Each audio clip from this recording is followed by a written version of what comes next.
पीतं मुखं तत्त्वं पूषन्नयपावृणो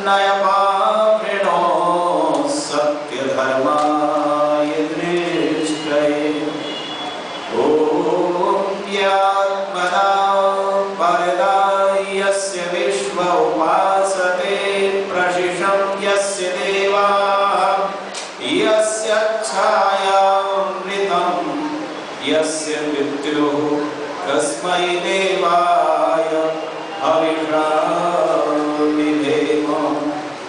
तू ही आत्मज्ञान बलदाता सुयश जन गाते हैं तेरी चरण शरण में आकर भव सागर तर जाते हैं। तुझको ही जपना जीवन है मरण तुझे विसराने में। मेरी सारी शक्ति लगे प्रभु तुझसे लगन लगाने में। मेरी सारी शक्ति लगे प्रभु तुझसे लगन लगाने में। ओम शांति शांति शांति। मंच पर मेरे से पूर्व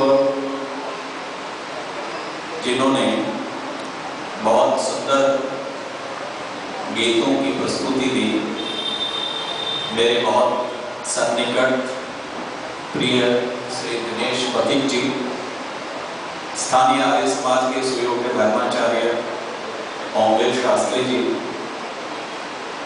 स्थानीय आर्य समाज के सम्माननीय प्रधान जी, मंत्री जी और उनका समस्त मंत्रिमंडल, श्रद्धा के योग्य माताओं, देवियों और सज्जनों, सौभाग्य से पुनः आप सबके मध्य उपस्थित होने का शुभ अवसर प्राप्त हुआ। आपसे एक निवेदन मैं कर रहा हूं। कई बार विषय बहुत गंभीर होता है और वो गंभीरता यदि हमारे श्रवण में ना हो तो वो फिर हमारी पकड़ से बाहर हो जाता है। आज का जो विषय है मानव शरीर की संरचना। शरीर आपके पास है, कुछ संरचना का ध्यान आपको स्वतः है, लेकिन ये परिपूर्ण नहीं है, क्योंकि ये जो ज्ञान आपको प्राप्त है ये किसी और दिशा से प्राप्त हुआ है। सामान्य ज्ञान आपको है, ये मेरा सिर है, ये मेरा हाथ है, ये मेरा पैर है इत्यादि। इनमें पीड़ा हुई, रोग हुआ, उसका अनुभव भी आपके पास है। किन किन कारणों से होता है ये सब नॉलेज भी आपके पास है। मैं इस दिशा में आपको बिल्कुल भी लेकर नहीं जाऊंगा। मैं एक बहुत अलग बात करूंगा। एक उपनिषद है जिसका नाम है ऐतरेय। क्या नाम है? कोई बता सकता है किस वेद का उपनिषद है ये? हाँ,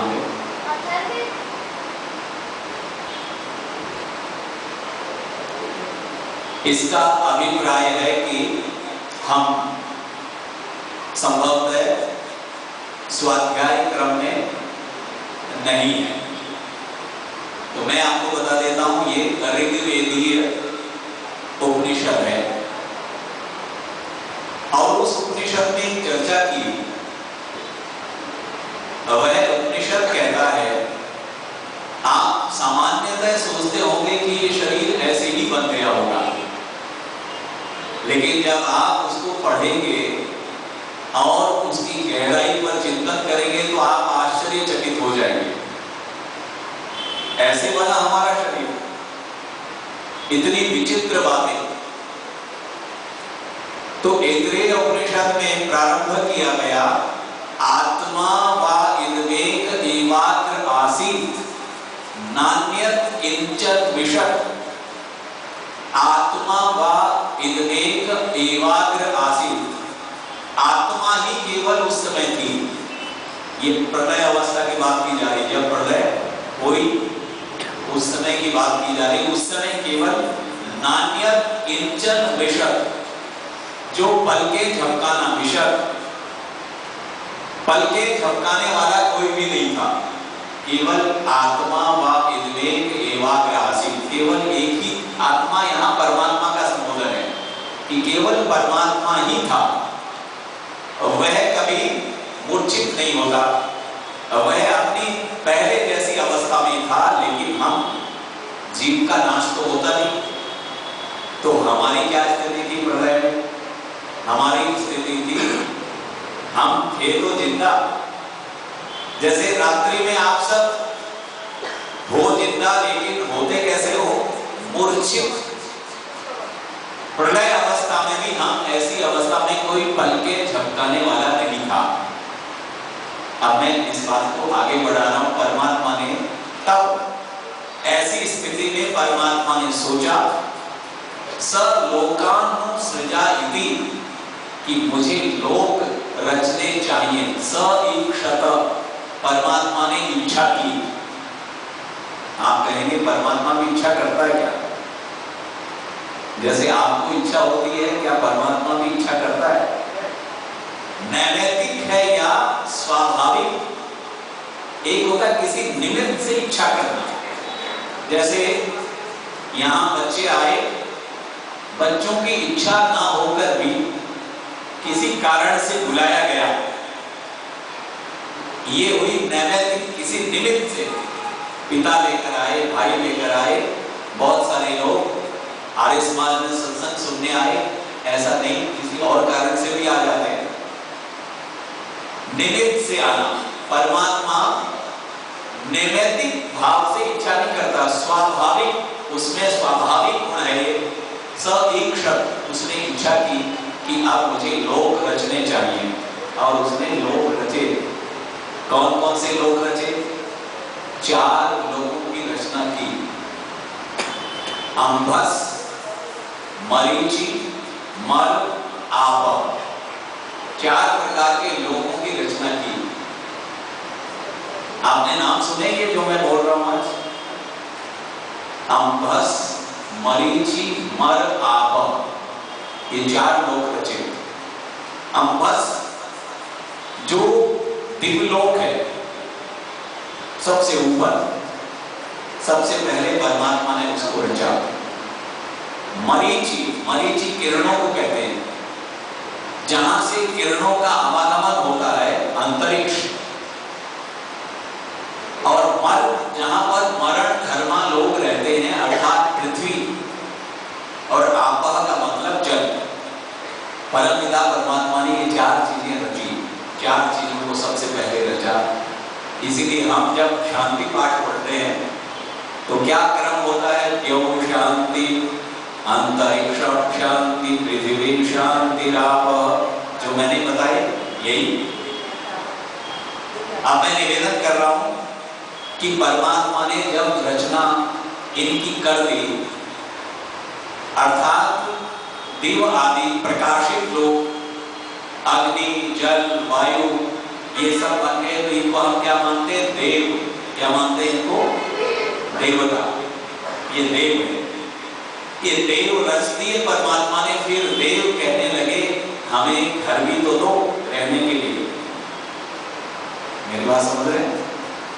अग्नि, जल, पृथ्वी आदि ये सारे देव कहने लगे परमात्मा देव, आपने हमें रच तो दिया, लेकिन रहने का कोई ठिकाना भी तो दीजिए।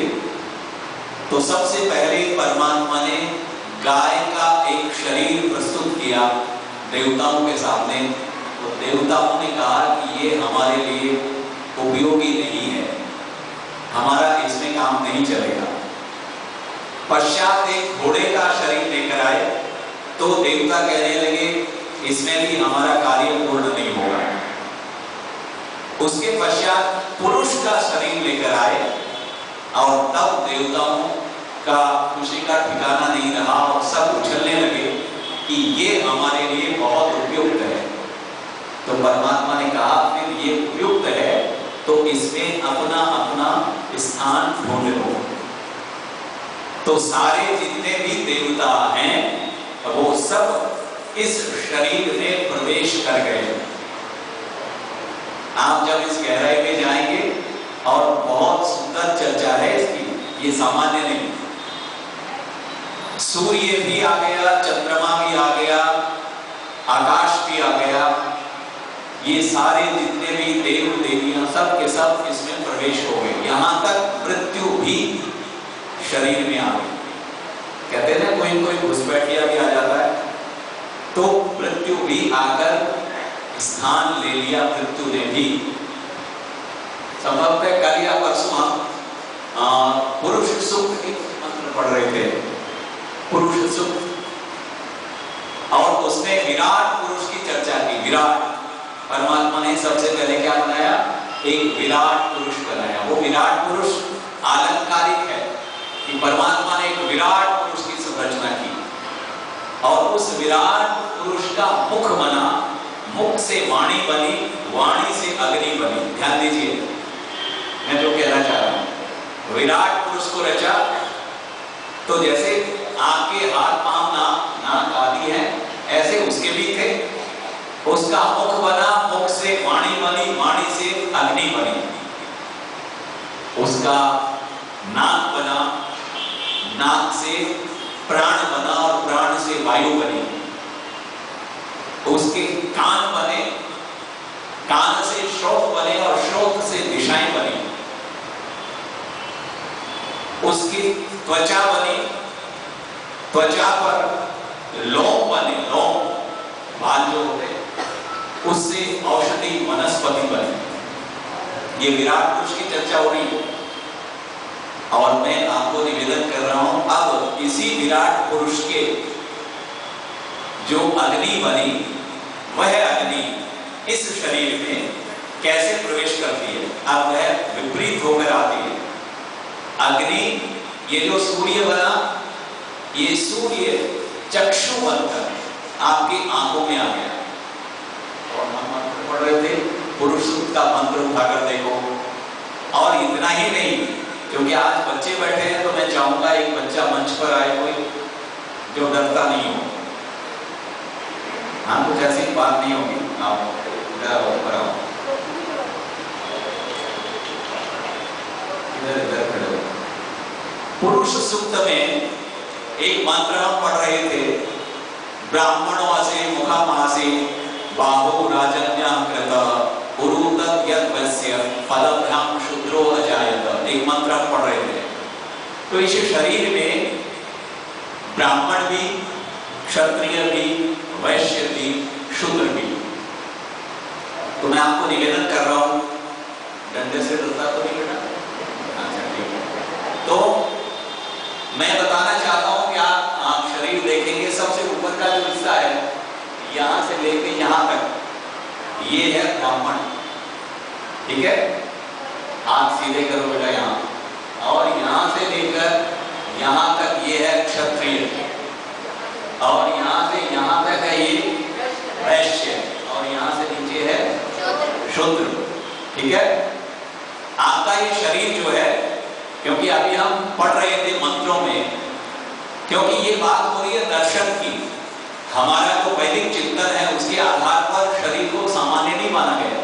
ये शरीर इतना सामान्य नहीं जैसा आपने बना रखा है। आप केवल खाना पीना सोना इतना ही समझते हैं इसको, इतना कार्य नहीं है इसका। अब इसकी महिमा तो आप समझ गए, ब्राह्मण, क्षत्रिय, वैश्य और शूद्र। ठीक है बेटा, बैठो। अब मैं आपको एक निवेदन कर रहा हूं। एक शब्द है आय, आय, संस्कृत में एक शब्द है आय। आय का मतलब गति। आय एक शब्द है आय, एक शब्द है न्याय, एक शब्द है अध्याय। आय किसके लिए लगाएंगे?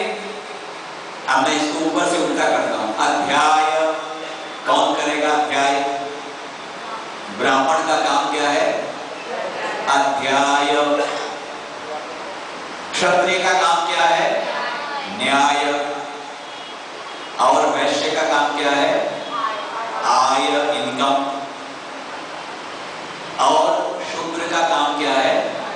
आय गति, पैरों से चलते हैं कि नहीं आप? समझ में आ गया? अध्याय, न्याय, आय और आय, आपके शरीर में ये सब चीजें यहां उपस्थित हैं। तो ऋषियों ने कहा कि ये शरीर देवताओं की भूमि है। आज हमने अभी सायंकाल अथर्ववेद आरंभ किया और मेरा ध्यान आया कि अथर्ववेद का एक कवि इस शरीर पर मुक्त होकर कैसे कैसे सवाल करता है, आप सोच नहीं पाएंगे। विचित्र सवाल करता है, अद्भुत सवाल। एक सूक्त है अथर्ववेद में, कभी आपको पढ़ने का अवसर मिले पढ़िएगा, क्योंकि मेरे पास इतना समय नहीं होगा जितना मेरा समय है। यानी ये चर्चा एक महीनों में चले तो बहुत थोड़ी है, इसलिए मैं केवल आपके ग्राह्य रूप में उसको बनाकर दे रहा हूं। तो केन सूक्त है और एक उपनिषद का नाम केन उपनिषद भी है। अथर्ववेद का केन सूक्त, और केन सूक्त में अथर्ववेद का कवि प्रश्न करता है इस मानव शरीर को देखकर, और उसका पहला प्रश्न है केन का मतलब किसने, किस कारीगर ने, ध्यान दीजिएगा शब्दों पे ध्यान दीजिएगा, किस कारीगर ने इस शरीर में एड़ियां बनाई। ये कौन प्रश्न कर रहा है? अथर्ववेद का कवि प्रश्न कर रहा है, किस कारीगर ने इस शरीर में एड़ियों को बनाया, किसने मांस भरा, किसने टखने बनाए। उसके प्रश्नों की घड़ी है, केन सूक्त पूरा पढ़ेंगे, इतने प्रश्न हैं। फिर वह कहता है ये पर्वों वाली उंगली किसने बनाई। उसके बाद उसका प्रश्न होता है कि टखने के ऊपर घुटना किसने बनाया, और कौन से उपादान कारण से। उपादान समझ में कोई बता सकता? उपादान हम किसी चीज, किस कार्य के कारण से? बच्चे की आयु के हिसाब से उसका उत्तर ठीक है। उपादान, जैसे आप घड़ा बनाते हैं तो घड़ा किससे बना? तो उपादान क्या हुआ? यानी अगर वो मटेरियल ही नहीं है तो घड़ा नहीं बन सकता। इसका मतलब मिट्टी में घड़ा है। मेरी बात समझ रहे हैं? अब यहाँ प्रश्न बड़ा जटिल है कि ये किस उपादान से घड़ दिया। घुटना, घुटना कहां से, कौन सा मटेरियल दिया, कहां से लिया। और मेरे सामने आज माताओं की संख्या बहुत है और मैं निवेदन करना चाहता हूँ, गर्भ में जब शिशु होता है तो बाहर से कौन सा मटेरियल आया जिससे हड्डियां बनी? बाहर से लाया गया कुछ, कोई मटेरियल ऐसा लाए बाहर से जिससे हड्डी बन जाए। सॉरी, बड़ा विचित्र है। तो केन सूक्त का एक कवि कहता है कि किसने, किस उपादान कारण से घुटना बनाया गया, और घुटने एक नहीं दो बने, और दोनों के अंदर जोड़ है, दोनों घुटनों में जोड़ है।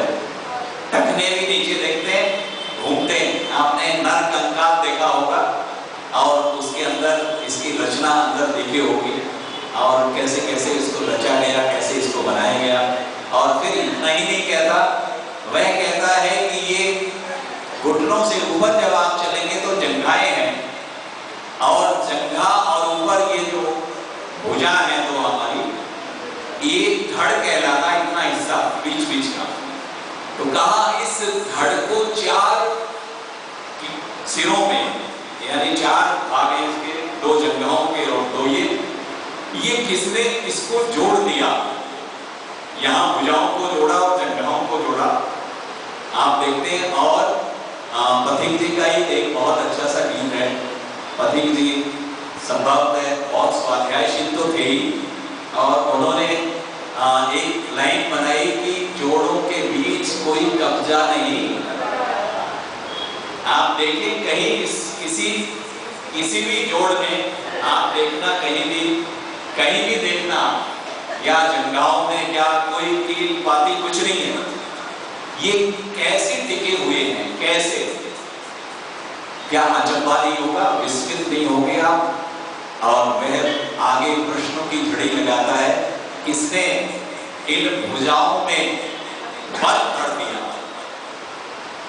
इन भुजाओं में वीरता का काम करने का बल भर दिया। और इतना ही नहीं, साथ में कहा, किसने नीले लाल रंग के रुधिर का प्रवाह हृदय सिंधु में कर दिया, किसने प्रेरित कर दिया कि तुम चलो। कौन कहता है कि ये रक्त बहता रहता है, रुकता नहीं? और इतना ही नहीं, साथ में एक प्रश्न और किया कि किसने ये छाती बनाई, किसने ग्रीवा बनाई, किसने ललाट बनाया, किसने कपाल बनाया, किसने कपोल बनाए, किसने स्तन बनाए? एक एक प्रश्न। और किसने पसलियां बनाई? एक एक प्रश्न उस कवि का चलता जा रहा है। और इतनी गहराई से कहता है, इतना करने के बाद आप अगले यहां पर जब आते हैं इस जगह पर, तो कहा आपकी जो इंद्रियां हैं इनमें छिद्र किसने घड़ दिए? आपका एक सबसे ऊपर का जो भाग है इसमें 7 छिद्र हैं। कितने? 7 छिद्र। किसने इंद्रियों में 7 छिद्र बना दिए? और फिर साथ में कहते हैं, इतना ही नहीं, इसके पश्चात एक बहुत गहरी बात की कि आपके मुखमंडल में एक जबाड़ा, जिसको कहते हैं, जबाड़े रख दिए। और जबाड़ों के ऊपर बड़ी सुंदर पंक्ति में दांतों को जड़ दिया। और मैं तो कई बार इतना गहरा चिंतन करता हूं, और मैं आप सबका ध्यान भी उस ओर लेकर आना चाहता हूं कि आप जब छोटे बच्चे को देखते हैं, उसके मुख में कोई दांत नहीं होते। और ये बाहर की घटना सुना रहा हूं मैं आपको, अंदर की रचना वहां तो मैं लेकर नहीं गया अभी।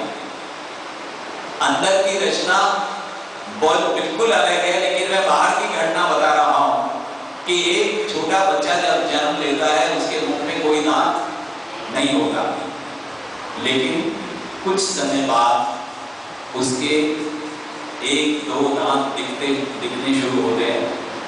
आप कभी विचार नहीं करते कि कौन सा केमिकल, कौन सी चीज, आपने तो कुछ रोजाना दूध ही तो पिला रहे हैं उसको, कुछ भी नहीं दे रहे हैं आप, लेकिन कौन कारीगर है जो उसके अंदर से, कोमल से मसूड़ों के बीच में से एक स्टोन निकाल देता है, पत्थर निकाल देता है, और फिर सारे के सारे दांत निकलते हैं। और एक और घटना घटती है, उन दांतों को तोड़ दिया जाता है। कौन तोड़ देता है? आपने कभी किसी के पास ये उत्तर हो तो मुझे बताइएगा। किसने उनको कहा कि बस यहीं रुक जाओ? बढ़ने से रुक जाए, दांत बढ़ता, फुट 2 फुट बढ़ जाता, किसने ब्रेक लगा दिए कि नहीं, इतने यहीं पर। और आप देखते हैं कि जो पहली बार के दांत टूटते हैं, टूटने के बाद फिर दोबारा उगते हैं, और वो स्थायी दांत होते हैं आपके। और कई लोगों के तो 100 साल तक चलते हैं। रोजाना घिसते भी हैं उनको, रोज घिसते भी हैं, लेकिन कमाल का स्टोन है, घिसने पर भी कई लोग तो 2-2 बार घिसते हैं उसको, लेकिन आज तक वो घिसा नहीं गया। मरने के बाद भी उनको चुना जाता है, फूल समझकर चुना जाता है। कैसा मटेरियल है, किसने लगाया वो? तो मैं तो अचंभित होता हूं कि वो दांत बढ़ते बढ़ते फुट 2 फुट के क्यों नहीं हो गए? किसने कहा कि बस अब नहीं, इतना ही? एक रचना इतनी विचित्र। तो फिर इतना ही नहीं, वो कवि कहता है कि इसके ऊपर एक त्वचा रूपी वस्त्र भी पहना दिया। आप देखते हैं, अगर कंकाल को देखें तो डर जाते हैं, लेकिन जब इसके ऊपर एक त्वचा का वस्त्र पहना दिया, और आप देखते हैं कि कितना सुंदर बन जाता है जब इस पर त्वचा रूपी वस्त्र आ जाता है। तो कवि कहता है, किसने इसमें रूप भर दिया? रूप भी तो दिया फिर त्वचा के साथ, किसने इसमें रूप भर दिया? किसमें नाम और महिमा दोनों को इसमें प्रतिष्ठित कर दिया? किसने इसमें बल भर दिया, किसने इसमें वेग भर दिया, किसने इसमें वाणी प्रदान कर दी, किसने इसको नृत्य की कला दे दी, इत्यादि बातें, वो इतने सारे प्रश्न हैं और ये सारे के सारे अथर्ववेद का केंद्र सूत्र का कवि कर रहा है। यानी ये जो रचना रची गई ये सामान्य नहीं है, बहुत विशेष है। और मैं आपका ध्यान आकृष्ट करना चाहता हूं, आपको यहाँ जितनी भी चीजें नजर आ रही हैं, कोई मुझे एक बताइएगा जिसका कोई प्रयोजन ना हो। कोई भी एक चीज बताइए आप देखकर जो निष्प्रयोजन हो, ऐसी आपको कोई नजर नहीं आएगी। सब प्रयोजन से युक्त है और ये बनाई हुई किसकी है? ये आपकी बनाई हुई है। लेकिन परमात्मा की बनाई हुई चीज निष्प्रयोजन हो, ऐसा तो हो नहीं सकता। तो एक ऋषि कठोपनिषद में एक बहुत सुंदर सा वर्णन आता है और कठोपनिषद का ऋषि कहता है कि ये शरीर नहीं रथ है। कठोपनिषद इसको क्या मानता है? रथ। ये रथ है और रथ हो और उसका कोई स्वामी ना हो, मालिक ना हो, ऐसा कैसे हो सकता है? तो इसका रथी भी है और वो कौन है? आत्मा ही इसका स्वामी है, रथी है। और कहा फिर उसका सारथी भी तो होना चाहिए, लगाम भी तो होनी चाहिए। तो बुद्धि को ही सारथी बनाया, मन को ही लगाम बनाया। यानी पूरा कठोपनिषद कह रहा है कि आपका जो शरीर है ये एक रथ है। और मैं आपको निवेदन करना चाहता हूं, इंद्रियां ही इसमें घोड़े हैं। इस रथ में क्या है? घोड़ों का काम होता है दौड़ना। और अगर मालिक उसका ठीक है, लगाम उसके हाथ में है, तो वह इच्छित चाल चलाता है। लेकिन अगर मालिक के हाथ में लगाम नहीं है तो फिर वो घोड़े कहीं भी ले जा सकते हैं। तो घोड़े हैं और जो विषय है, देखना, सुनना, खाना, पीना, ये विषय है। इस और दौड़ रहे हैं, ये चारागाह है उनका, घोड़ों का। ये कुछ और दौड़ती है इंद्रियां। ये कठोपनिषद वर्णन करता है। आचार्य चाणक्य ने बहुत सुंदर सा एक श्लोक दिया और आचार्य चाणक्य एक बात कहते हैं, पुनर्वित्तम पुनर्विक्रम पुनर्भार्या पुनर्मही। वो कहते हैं पुनर्वित्तम, अगर धन चला गया फिर आ सकता है, मित्र चला गया दूसरा मित्र मिल सकता है, स्त्री चलेगी दूसरी स्त्री आ जाएगी, जमीन जायदाद चलेगी वो भी आ जाएगी। एतत् सर्वं पुनर्लभ्यम न शरीरम पुनः पुनः। लेकिन ये जो मानव का शरीर है ये पुनः पुनः नहीं मिलता। तो इसके लिए बहुत सुंदर रीति से कहा गया कि ये जो रथ है इसका मतलब कहीं गाड़ी खड़ी हो और आप ये अनुमान ना लगाएं कि ये चलने के लिए है, किसी जगह ले जाने के लिए है। आपका जब ये रथ है तो इस रथ का भी तो कोई प्रयोजन होगा। क्या इतना ही प्रयोजन है? खाना, पीना, सोना, यही है? ऐसे प्रयोजन के लिए तो इसमें देवताओं को नहीं बैठाना। अब मैं आपको बता रहा हूं, इसमें अग्नि भी, जल भी, पृथ्वी भी, सारे देव इसमें हैं। तो इसको अगर हम देव भूमि कहें, ये देव भूमि है। ये शरीर क्या है? देव भूमि। इसमें सारे देव हैं। देवता हो और यज्ञ ना हो रहा हो, ऐसे कैसे हो सकता है? तो अथर्ववेद का ही एक ऋषि कहता है कि अस्थियों को ही समिधा बनाकर, अस्थियों को ही समिधा बनाकर और जो रक्त रस आदि है उसी को जल बनाकर और जो रेतस है उसी को आज्य बनाकर ऋषि इसी में यज्ञ कर रहे हैं। और आपने यजुर्वेद में एक मंत्र तो जरूर सुना होगा, ये न यजस्तायते सप्त होता तन्मे मनः शिव संकल्पमस्तु, कि इसके अंदर सप्त होता यज्ञ कर रहे हैं। और ये सप्त होता क्या है? कौन कौन से सप्त होता? आपकी 5 निरुक्त कहता है कि 5 ज्ञानेंद्रियां, मन और बुद्धि, यही शब्द होता है। तो ये देव भूमि, इसमें देव है, इसमें कोई संदेह ही नहीं है। देव भूमि ही नहीं, ये यज्ञ स्थली भी है, इसमें यज्ञ हो रहा है। और यज्ञ के लिए जैसे ब्रह्मा चाहिए, जैसे और अनेक प्रकार की चीजें चाहिए और अनेक प्रकार के पदार्थों की आवश्यकता होती है यज्ञ भूमि में। तो मैं आपको निवेदन कर रहा हूं कि उस यज्ञ में एक ब्रह्मा भी चाहिए, उसमें ऋत्विज आदि और भी चाहिए, उद्गाता भी चाहिए, होता भी चाहिए। तो गोपथ का ऋषि कहता है पुरुषो वही यज्ञस्तस्य, ये जो पुरुष है ये यज्ञ स्थली है। और फिर कहा मन एव ब्रह्मा, मन ही इसका ब्रह्मा है। प्राण, जो प्राण है शरीर में, प्राण अपान ज्ञान उदान, कितने प्राण हैं? एक प्राण। बिल्कुल, ये अपने हिसाब से बिल्कुल ठीक कह रहे हैं भाई, एक ही तो प्राण है, एक सोचते हैं जो सांस ले रहे आ रहे हैं, लेकिन हमारे शरीर में 10 प्राण है। कितने? 10 प्राण। नाम याद होने चाहिए। 10 प्राण, प्राण अपान व्यान उदान समान, और 5 उप प्राण, नाग, कूर्म, कृकल, देवदत्त, धनंजय। और ये रहते कहां हैं? आपको अपने शरीर के बारे में बोध नहीं है।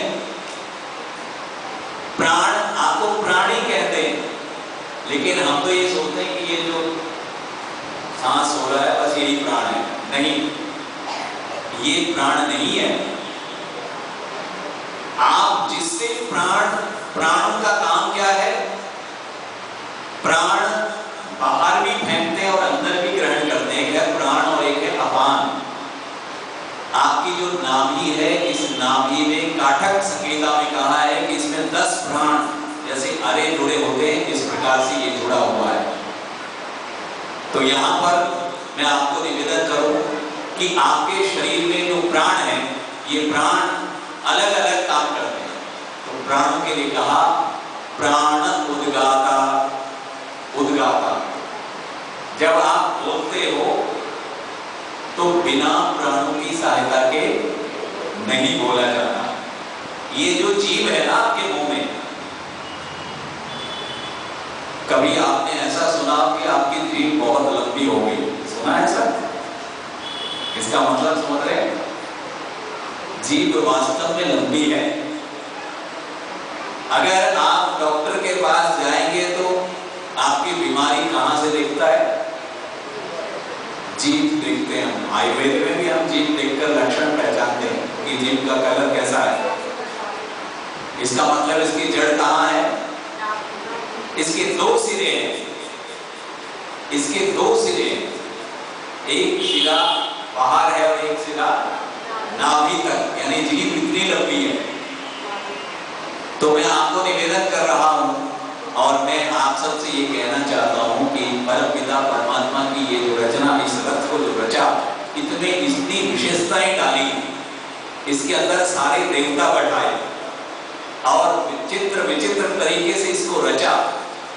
और न केवल देवता बल्कि ऋषियों की भूमि भी है, इसमें ऋषि भी बैठे हैं।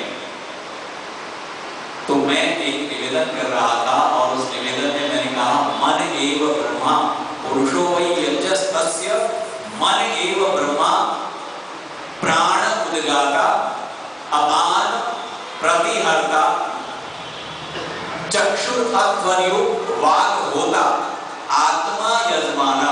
आत्मा ही यजमान है, मन ब्रह्मा है और ये सारे सदस्य मिलकर यज्ञ कर रहे हैं। तो इसका मतलब केवल खाना पीना सोना इतना उद्देश्य समझने वालों, ये परमात्मा ने आपको इस निमित्त दिया है। इसमें ऋषि यज्ञ कर रहे हैं। और गहराई में आपको लेकर जाऊं, एक ऋषि तो इतना कहता है, इसकी रचना कभी आपने देखी? कितनी विचित्र रचना है। आपने जितने पात्र देखे होंगे वो पात्र लगभग ऐसे देखे होंगे कि नीचे इसकी पैंदी है और ऊपर इसका मुख है। अगर मैं उल्टा कर दूं तो इसमें रखा हुआ पदार्थ रह सकता है क्या? नीचे गिर जाएगा।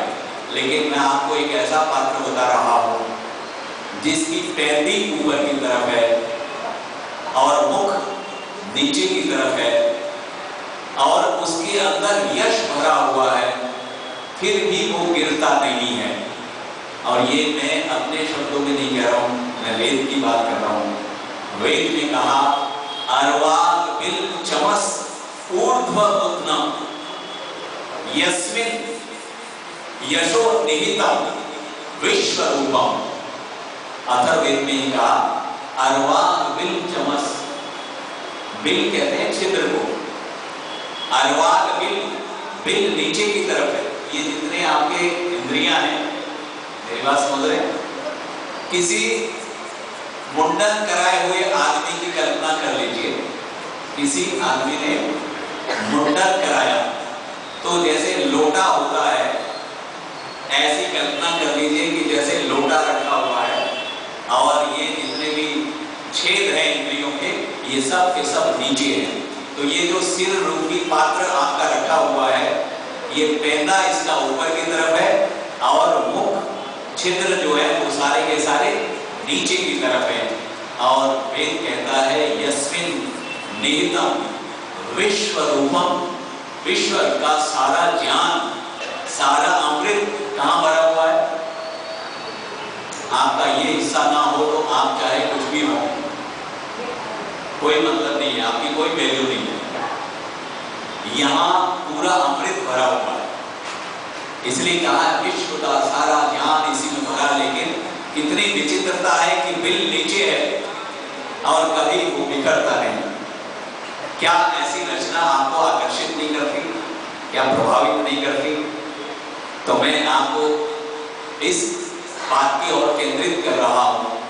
7 ऋषियों की मैंने चर्चा की कि आपका ये शरीर, इसमें केवल देवता ही नहीं रहते बल्कि इसमें ऋषि भी रहते हैं। ऋषि का मतलब रिसर्च करने वाले, खोज करने वाले।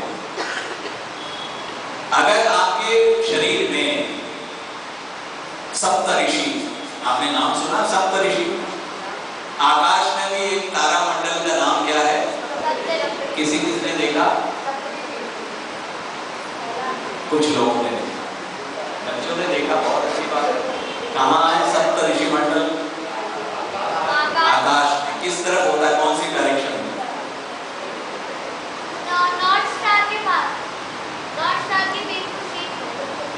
इसका मतलब बच्चों को, क्या बड़ों को ही बोध नहीं है? क्योंकि वो रात्रि में, पहली बात तो रात्रि इतनी साफ होती नहीं कि आपको इस सौभाग्य मिले। सप्तऋषि बिल्कुल साथ साथ ही होते हैं, ऐसे 4 होंगे, फिर 3 ऐसे होंगे और वो बिल्कुल क्रम से बने हुए दिखाई देते हैं सप्तऋषि।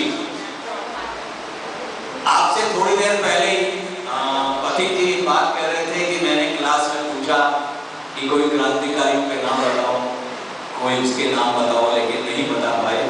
तो हम आपसे पूछते हैं, बड़ों से भी छोटों से भी, कि सप्तऋषियों के नाम कोई बता सकता है?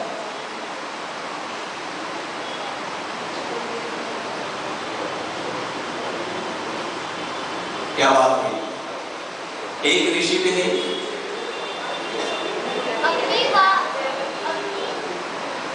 सप्तऋषियों के नाम पूछ रहा हूं और मैं आपको निवेदन करना चाहता हूं, ये सप्तऋषि आपके अंदर ही प्रतिष्ठित हैं।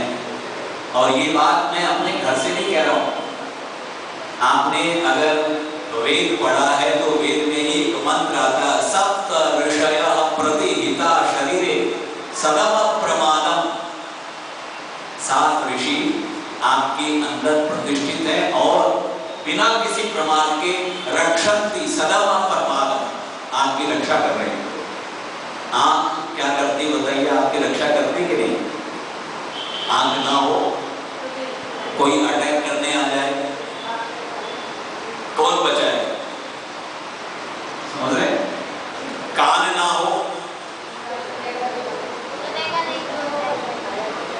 ये जितने भी हैं ये सब ऋषि हैं। तो ऋषि कौन कौन से होंगे? 2 कान, 2 आंखें, 2 नासापुट और 1 मुख। कितने हो गए? अब इनमें 7 ऋषि हैं, ठीक है, इनमें सप्त ऋषि बैठे हुए हैं और सप्त ऋषियों के नाम मैं बता रहा हूं और मैं पूछ भी लिया करता हूं। विषय मैं जानता हूं कि जटिल है सबके लिए, लेकिन मैंने कोशिश की है कि आपको समझाऊं कि ये शरीर इतना सामान्य नहीं जितना हम समझ रहे हैं।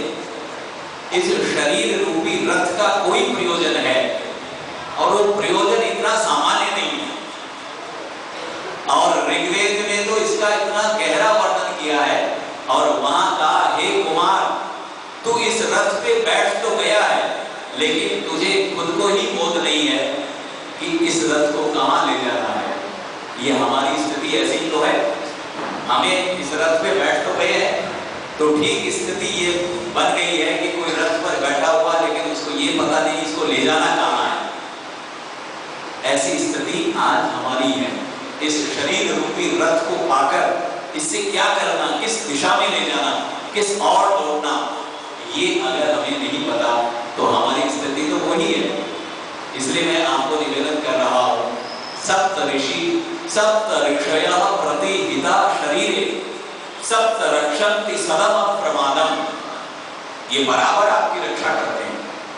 और 2 चीजें तो ऐसी हैं, रात्रि जब हम सो जाते हैं तो कहते हैं ये ऋषि भी आत्मलोक में चले जाते हैं, लेकिन 2 ऐसे हैं जो सदैव जागते रहते हैं।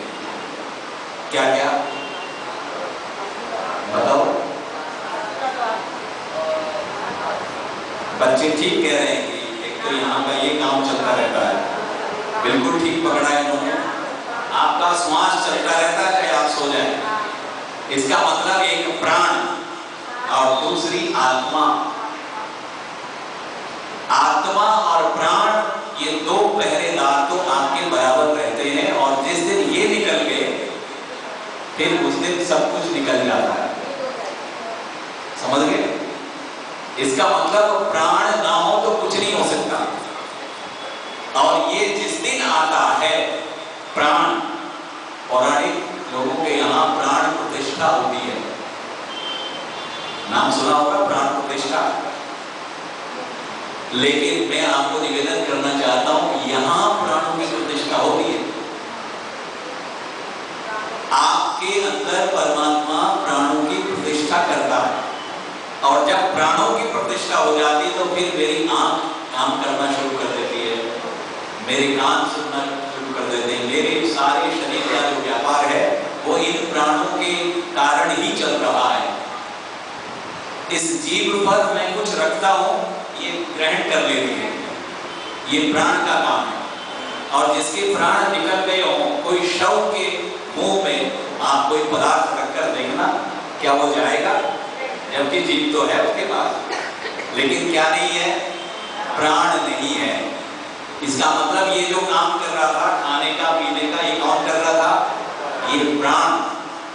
अच्छा, मैं आपसे एक सवाल पूछ रहा हूं, आप जो पानी पीते हैं, आप जो भोजन करते हैं, वह शरीर को करा रहे हैं या आत्मा को करा रहे हैं? शरीर को करा रहे हैं, बहुत अच्छी बात। अब इसमें ये भोजन खा कौन रहा है? शरीर खा रहा है या आत्मा खा रही है? मैं आपको निवेदन करूं, इसमें भोजन चाहिए किसको? भोजन किसको चाहिए? भूख किसको लग रही है? प्राण जो है, इन्हीं को भूख लगती है। ये प्राण दिन और रात पहरा देते हैं, ये आपसे टैक्स ले रहे हैं, ये सर्विस ले रहे हैं। आप जो सर्विस है उसका टैक्स है। प्राण है तो वो आपके भूख प्यास से युक्त आपको किया है। अब मैं चूंकि समय इतना गति से भाग रहा है और मैं एक चीज आपसे जोड़ना चाहूंगा, जरूरी है कि वो सप्त ऋषि कौन कौन से हैं। ये तो मैंने बताया कि सप्त ऋषि आपके यहीं पर हैं और इन सप्त ऋषियों के द्वारा ही मेरा शरीर रक्षित हो रहा है। और ये सप्त ऋषि, इनके नाम मैं बताता हूं आपको, और हम कान से शुरू करेंगे, ठीक है? और बाएं। आप अपने आप समझ लेना, जो पहला बोल रहा हूं वो दाहिनी और दूसरा बोल रहा हूं बाईं ओर। तो गौतम और भारद्वाज कान में, जमदग्नि विश्वामित्र आंख में, वशिष्ठ और कश्यप नासापुट में और मुख में अत्रि। 7 ऋषि हो गए, ठीक है। गौतम, भारद्वाज, जमदग्नि, क्या बोला था मैंने? विश्वामित्र, जमदग्नि, वशिष्ठ और कश्यप और अत्रि हो गए 7 ऋषि। अब याद रखोगे कौन सा ऋषि कहां बैठा है, याद रखोगे? हो गया याद? आपके पास में जो ऋषि हैं, ये ऋषि, सप्त ऋषि, ये आपकी रक्षा कर रहे हैं। तब तक आपको और याद हो जाएगा। एक निवेदन और कर रहा हूं, क्योंकि आपका नॉलेज, बहुत सारे लोग मेडिकल साइंस में भी आजकल नॉलेज रखते हैं। बच्चा जब गर्भ में होता है तो क्या वह सांस लेता है?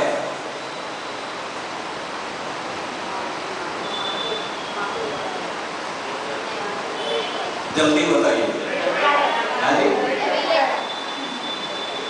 कितने लोग हैं जो कहते हैं लेता है? अच्छा, जो नहीं उठा रहे हैं वो क्या कह रहे हैं? नहीं लेता। नहीं लेता या दोनों तरफ नहीं? अब मैं आपको नॉलेज की बात कर रहा हूं कि क्यों आप सब में बहुत सारे लोग जानते हैं इस बात को कि गर्भ में बच्चा जब होता है और वो कैसे आवरण में रहता है। एक झिल्ली में ही तो रहता है और झिल्ली में पानी होता है। किसी बच्चे को अगर हम टैंक में छोड़ दें, क्या होगा? अगर बच्चा अंदर उस झिल्ली में, जिसमें द्रव्य ही होता है, पानी ही होता है, और उसमें अगर बच्चा सांस ले ले तो क्या होगा? इसका मतलब क्या है कि बच्चा सांस नहीं लेता। और मैं आपको अचंभे की बात बताता हूं, शायद आप वहां तक सोच भी नहीं पा रहे होंगे। आप जब कभी प्राणायाम करते हैं, सांस को आपने जहां का तहां रख दिया, कितनी देर रख सकते हैं? सांस को जहां का तहां रख दिया, ना ले रहे ना छोड़ रहे, रुक गए एक ही जगह। कितनी देर? 1 मिनट, कोई साहस करके 2 कर लेगा, इससे अधिक तो नहीं। लेकिन मैं आपको निवेदन कर रहा हूं, बच्चा पूरे 9 महीने प्राणायाम करता है। 9 महीने, कितने लंबे समय? यानी 9 महीने तक उसने सांस नहीं लिया, समझ रहे हैं? जबकि उसके पास प्राण तो है। प्राण है क्या निष्प्राण है वो? इसकी चेकिंग तो आप करा रहे थे, बच्चे की टेस्टिंग होती है, बच्चा हिल रहा है, एक्शन कर रहा है, सब है। और एक्शन बिना प्राणों के हो नहीं सकता।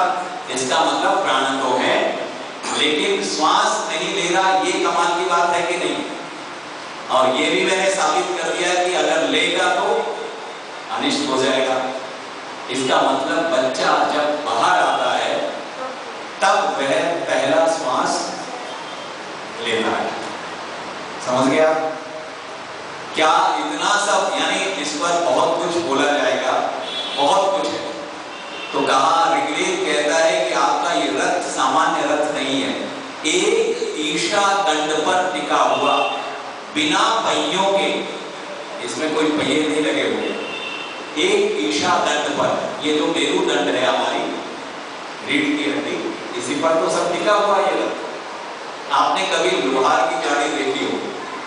देखिए लोहार की गाड़ी, बैल लगे होते हैं और उस पर एक ईशा दंड होता है। जब बैलों को अलग कर देता है तो आगे टिकने के लिए एक जगह होती है, उसको बोलते हैं ईशा दंड। तो हमारे शरीर में परमात्मा ने ये ईशा दंड बनाया है, रीढ़ की हड्डी। अगर ये ठीक ना हो तो हमारा रथ दिशा दंड पर टिका हुआ बिना पहियों के ऐसा दिव्य रथ जिसको किसी भी दिशा में घुमाया जा सकता है, चारों तरफ। आप दाएं मुड़ जाते हैं, बाएं मुड़ जाते हैं, आगे चले जाते हैं, पीछे चले जाते हैं, चाहे जहां। यानी इस प्रकार का विचित्र सा रथ परमपिता परमात्मा ने आपको प्रदान किया है, ये सामान्य नहीं।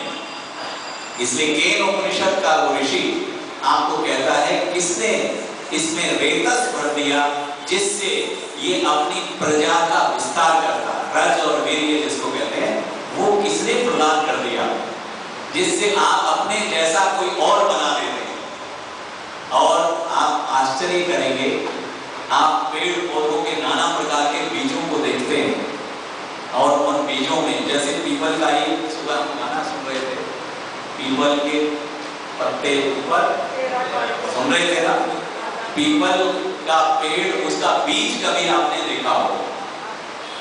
देखा बीज कितना बड़ा होता है? इतना बड़ा,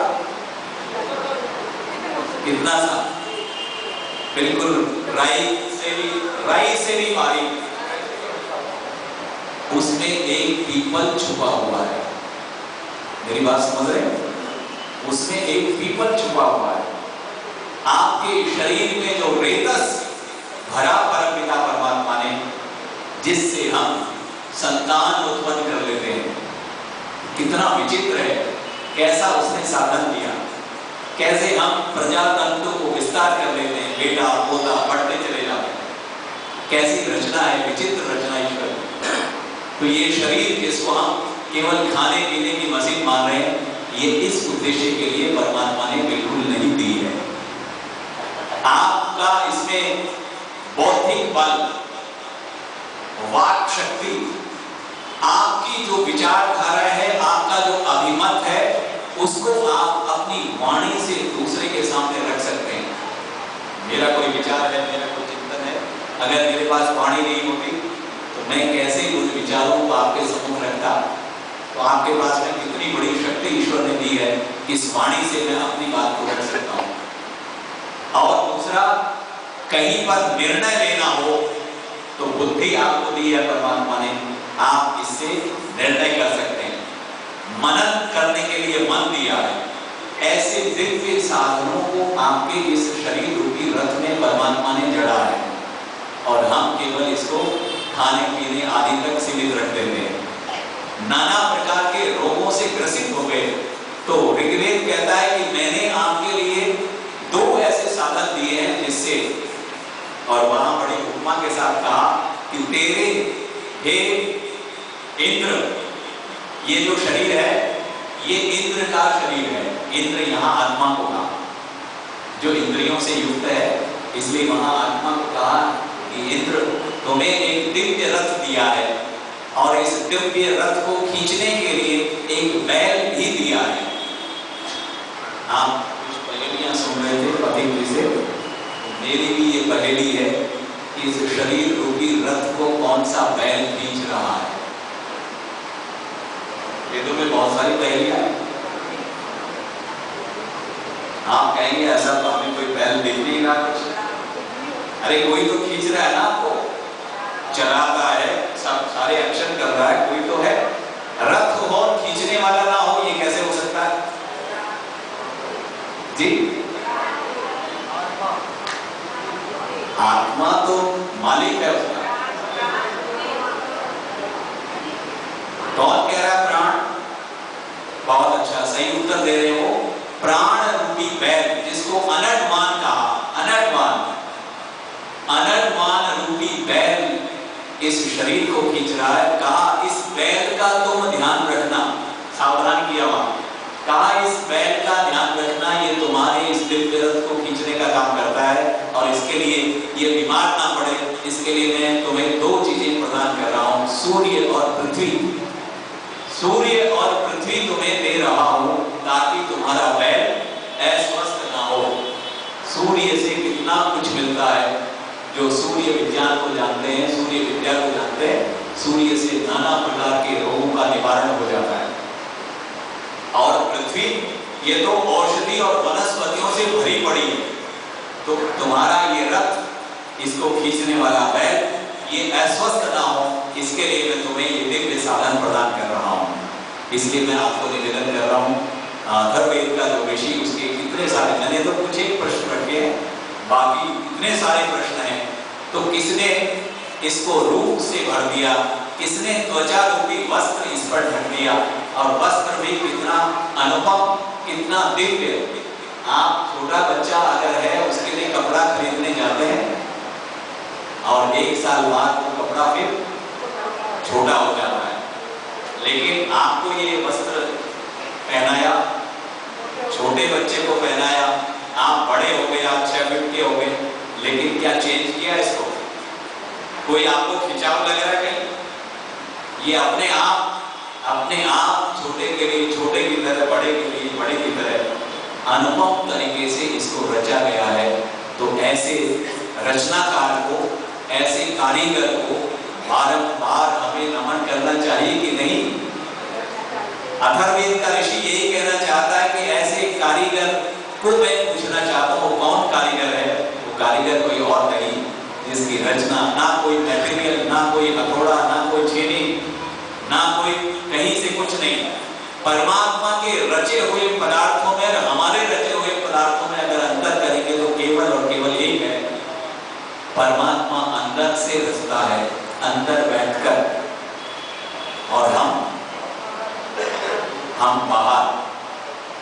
परमात्मा की जो भी रचना है, पेड़ बनता है वो भी अंदर से ही, और आप देख रहे हैं जितने हमारे निर्माण होते हैं वो भी सब, तो परमात्मा अंदर से रचता है, और हम कोई भी चीज बनाएंगे, हम बाहर बैठकर ही बनाएंगे, कुछ भी बनाएंगे और उसमें अकेले बना दें ये संभव नहीं।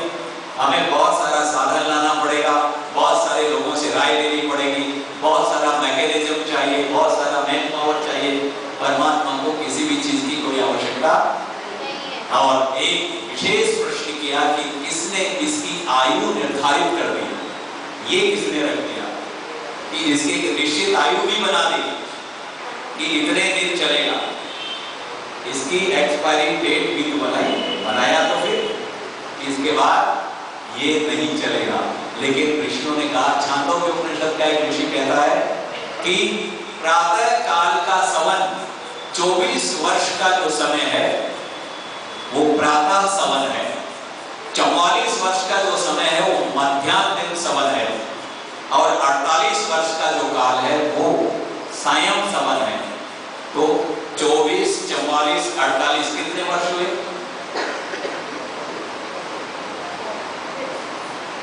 गणित कमजोर है। 24, 44, 48,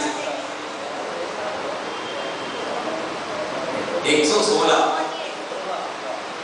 तो कहा 116 वर्ष तक आपको जीवित रहना चाहिए।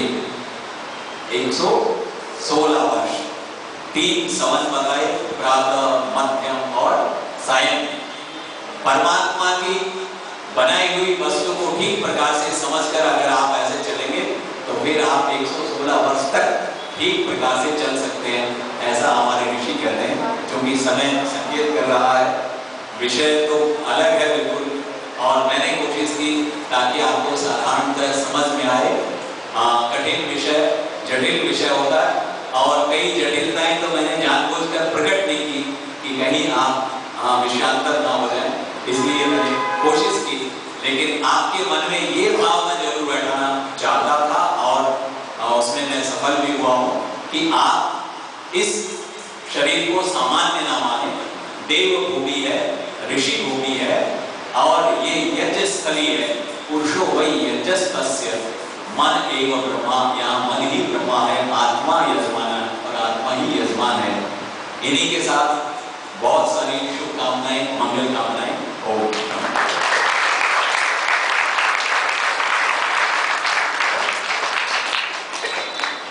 बंधुओं, आज जो विषय है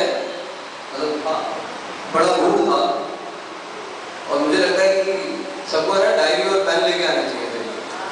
तो कुछ पॉइंट्स अगर लिखते रहते तो कुछ स्मरण हो जाता। लेकिन उसके बावजूद भी जो हमारे प्रधान जी हैं वो ये सारा प्रवचन जो है शूट कर लेते हैं, और शूट करने के बाद बाद वो YouTube पे एक चैनल बनाया हुआ है उन्होंने, वैदिक बंधन करके।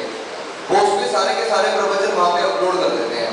तो आप कभी भी YouTube चैनल पे जाके वैदिक बंधन जो चैनल है उसको सब्सक्राइब करके और वहाँ पे भजन भी सुन सकते हैं और प्रवचन का लाभ भी ले सकते हैं। तो दोनों काम आप वहाँ पे कर सकते हैं। अब तो मेरे पास ये कुछ दाताओं की एक सूची आई है, मैं ये आप लोगों के सम्मुख थोड़ी सी पढ़ के सुना देता हूँ। इससे सभी को प्रेरणा मिलती है दान देने की, कि सभी जो है दान देने की इच्छा, एक दूसरे को देख के भी कई बार दान देने की प्रेरणा अंदर से बनती है, कभी कभी नहीं बनती, कभी कभी बनती है। तो आप सुन लीजिए। श्री रामपाल पंचायती है 3100 रुपये, संतोष चौधरी जी 1100 रुपये, चंद्रकांता नरोला 1500 रुपये, खजूरी घास आर्य समाज से 500 रुपये, आर्य समाज 500 रुपये, महिपाल सिंह जी बाबरपुर से 100 रुपये, रामनिवास जी बाबरपुर से 100 रुपये, सौम्य तागी मानसरोवर से 100 रुपये, दिनेश चौहान जी 500 रुपये, गीतांजलि जी कृष्णा नगर से 250 रुपये, ओम प्रकाश महाजन जी 500 रुपये, सत्येंद्र शास्त्री जी 200 रुपये, दीपचंद जी 100 रुपये, डॉक्टर अर्चना शर्मा जी 2000 रुपये, कुलभूषण मेहता जी एवं आदर्श मेहता जी 2100 रुपये, आर्य समाज बाबरपुर से 500 रुपये, ऋषिपाल कोकर जी बाबरपुर से हैं 250 रुपये, केतन मेहता एवं अदिति 1100 रुपये, सविता कपूर जी एवं प्रदीप कपूर जी 5100 रुपये, राधिका हैंडलूम से 2100 रुपये, जग बहादुर जी 500 रुपये, फूलचंद जी 500 रुपये, अनिल कुमार सिंगल जी 500 रुपये और सतीश कश्यप जी 5000 रुपये। तो ये सभी दानदाताओं के नाम मैंने अब सब एक बार ताली को बजाते सभी दानदाताओं के लिए और जिन्होंने दान दिए हैं उनका धन्यवाद। एक हमारे जो उपप्रधान जी हैं उनके कैमरे का कवर कहीं यहाँ पे गिर गया है, यदि किसी सज्जन को मिले तो उनको जरा पकड़ा दें मेहता जी को। अब अनुभव कल का कार्यक्रम जो है वो समापन की ओर है। कल हमारे जो भी विषय रहे थे आपने देखा कि हमारे आचार्य जी ने प्रथम दिवस से लेके, लेकिन जो आर्य समाज का वक्ता होता है ना वो केवल एक ही चीज नहीं बोलते।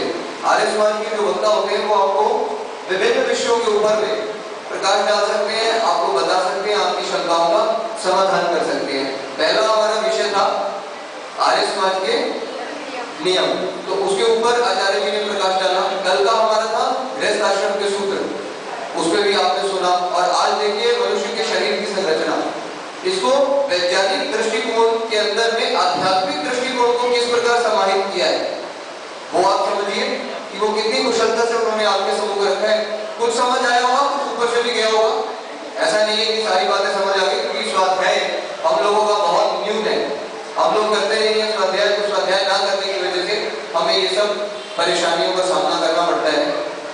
और बाकी हमारे मध्य में बहुत सारी आर्य समाजों से विभिन्न व्यक्तित्व पधारे हुए हैं।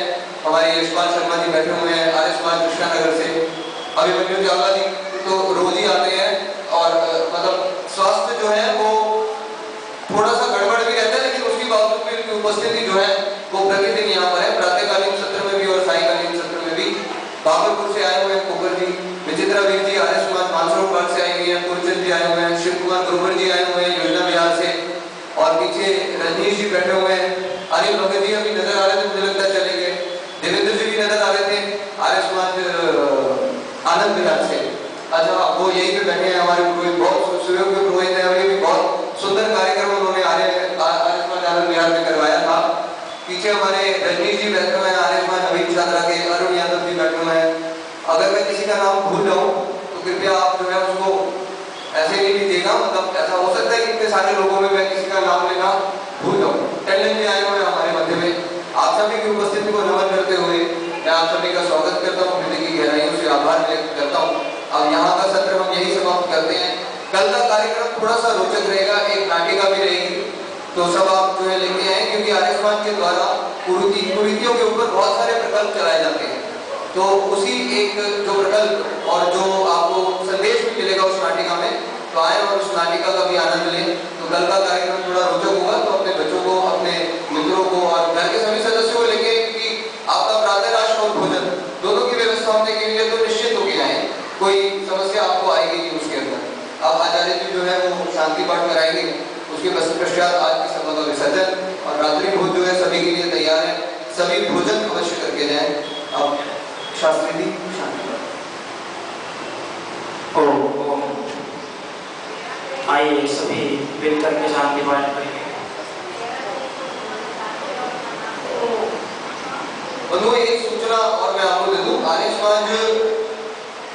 यमुना विहार के अंदर स्वामी विवेकानंद परिव्राजक जी रोजड़ से आ रहे हैं और उनका भी कार्यक्रम वहाँ पे आरंभ है।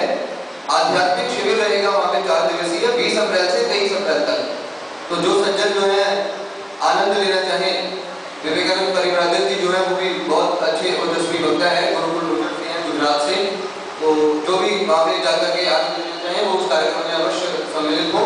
और एक कार्यक्रम जो है वो ये ज्योति कॉलोनी का आया हुआ है मेरे पास, ज्योति नगर का, पश्चिमी ज्योति नगर का, उसका स्थापना दिवस है। वहाँ पे एक शिव पार्वती मंदिर है और साथ में एक धर्मशाला भी बनी हुई है।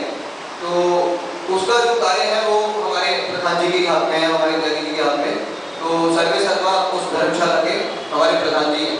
तो उन्होंने वहाँ पे उसके 25वें स्थापना दिवस में एक 7 दिवसीय अथर्ववेद पारायण वहाँ रखा है और वेद कथा का आयोजन किया है। तो उसमें आचार्य राजकुमार शास्त्री जी जो है वो यज्ञ के ब्रह्मा रहेंगे और मुख्य अतिथि के रूप में मुकेश बंसल जी हैं। तो आचार्य राजकुमार शास्त्री जी जो है वो विशेष रूप से वहाँ पे आमंत्रित हैं।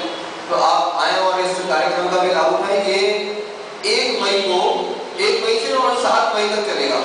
7 मई को जो है समापन होगा कार्यक्रम का और दोनों समय चलेगा ये कार्यक्रम वहाँ पे। तो प्रातः 7 से 10 बजे तक है और सायं 4 से 7 बजे तक। तो सभी जो है इस कार्यक्रम में भी सम्मिलित हो।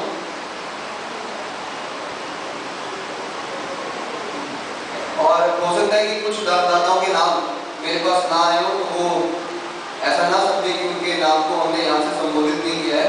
उन सभी के नामों को हम परसों संबोधित करेंगे। और आज का जो लंगर है, आज का जो रात्रि भोज है, वो जो हमारे मुख्यमंत्री हैं सैनी जी, प्रथम दिवस का भी उनकी तरफ से था और आज का जो रात्रि भोज है वो उनकी धर्मपत्नी की तरफ से। तो एक बार जोरदार तालियों से हमारे मुख्यमंत्री जी का भी उत्साह करेंगे और शांति पाठ के बाद सभा कर सकते हैं। आइए सभी मिलकर के शांति पाठ करेंगे। ओम द्यौ शांति अंतरिक्षं शांति पृथ्वी शांति रापः शांति रोषधयः शांति वनस्पतयः शांति विश्वे देवाः शांति ब्रह्म शांति सर्वं शांति शांतिरेव शांति सामा शांतिरेधि। ओम शांति शांति शांति। ओम जो बोले सो है सत्य सनातन वैदिक धर्म की जय हो। मर्यादा पुरुषोत्तम श्री रामचंद्र जी की जय हो। योगीराज श्री कृष्ण महाराज की जय हो। गुरुवर विवेकानंद जी की जय हो। महर्षि देवदयानंद जी की जय हो। अमरदात्मा स्वामी श्रद्धानंद जी की जय हो।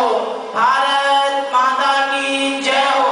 गौ माता का पालन हो। आर्य समाज अमर रहेगा। वेद की ज्योति जलती रहेगी। ओम का झंडा ऊंचा रहेगा। सत्यार्थ प्रकाश अमर रहेगा। हिंदी भाषा अमर रहेगी। संस्कृत भाषा अमर रहेगी। हमारा लक्ष्य गणवंतो विश्वमार्यम वैदिक ध्वनि।